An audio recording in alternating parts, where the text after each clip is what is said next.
శ్రీ సీతారాముల కళ్యాణం కోసం ప్రతి ఏటా భద్రాద్రి అందంగా ముస్తాబవుతోంది. కన్నుల పండుగగా జరిగే రాములోరి పెళ్లికి ఎక్కడెక్కడి నుంచో భక్తులు తరలివస్తారు. ఆ పుణ్యమూర్తుల కళ్యాణ వేడుకలను కన్నులారా వీక్షించి పులకించిపోతారు.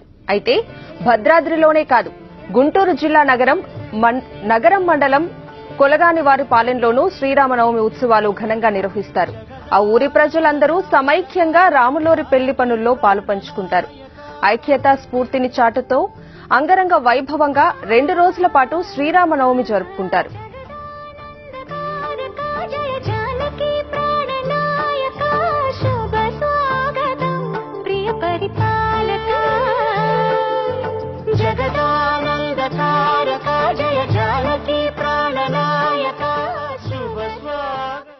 కొలగానివారిపాలెంలో ప్రతి సంవత్సరం ఉగాది రోజునే శ్రీరామనవమి ఉత్సవాలు ఏర్పాట్లు మొదలవుతాయి. వారం రోజుల పాటు ఊరి వాళ్లు తలా ఒక పని చేస్తూ ఊరిని సర్వాంగ సుందరంగా తీర్చిదిద్దుతారు. భద్రాచల ఉత్సవాలకు ధీటుగా తమ గ్రామ శ్రీరామనవమి ఉత్సవాలను నిర్వహించాలనే తలంపుతో ఊరు వాడ ఏకమవుతుంది. 1924 రామాలయం ఏర్పాటైనప్పటి నుంచి ప్రతి ఏడాది ఈ ఊరిలో శ్రీరామనవమి వేడుకలు కన్నుల పండుగగా జరుగుతున్నాయి. చిన్న పెద్ద తారతమ్యం లేకుండా అందరూ ఆటపాటల్లో మునిగి తేలుతారు. ఉద్యోగరీత్యా ఇతర ప్రాంతాలకు వెళ్లిన వారు సైతం శ్రీరామనవమి కోసం కొలగానివారిపాలెం చేరుకుంటారు. ఒక రకంగా చెప్పాలంటే ఈ ఊరి వారికి ఇది పెద్ద పండుగతో సమానం.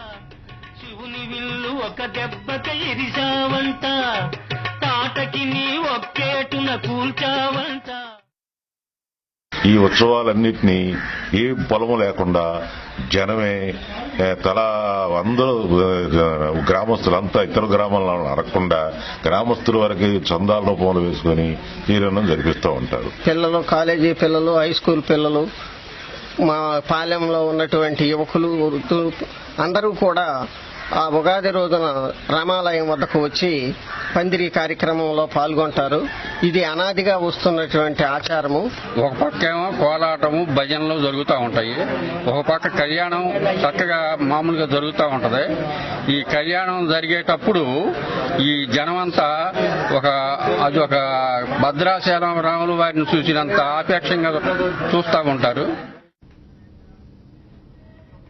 సీతారాముల కళ్యాణంలో స్వామివారి తలంబ్రాలు పోసే భాగ్యం ఎవరికి దక్కుతుంది? ఈ ప్రధానమైన సంప్రదాయంలో పాల్గొనే అవకాశం దక్కించుకునే వారిని ఎంపిక చేయడానికి ప్రతి సంవత్సరం పోటీ పెడతారు. ఈసారి 1,05,000 రూపాయలు చెల్లించిన గాంధీ ప్రసాద్, విజయ దంపతులకు ఈ అవకాశం దక్కింది. ఒక పక్క స్వామివారి కళ్యాణ కార్యక్రమాలు, మరో పక్క సాంస్కృతిక కార్యక్రమాలతో ఊరంతా సందడిగా మారితే ఆ దృశ్యాలు చూడటానికి 2 కళ్లు చాలవని భక్తులు అంటారు.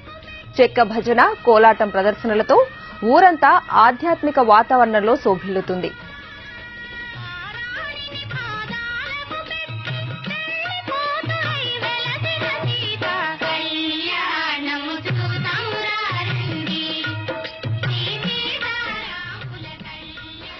రెండవ రోజున స్వామివారి పట్టాభిషేక మహోత్సవం కూడా మరింత భక్తి శ్రద్దలతో చూస్తారు.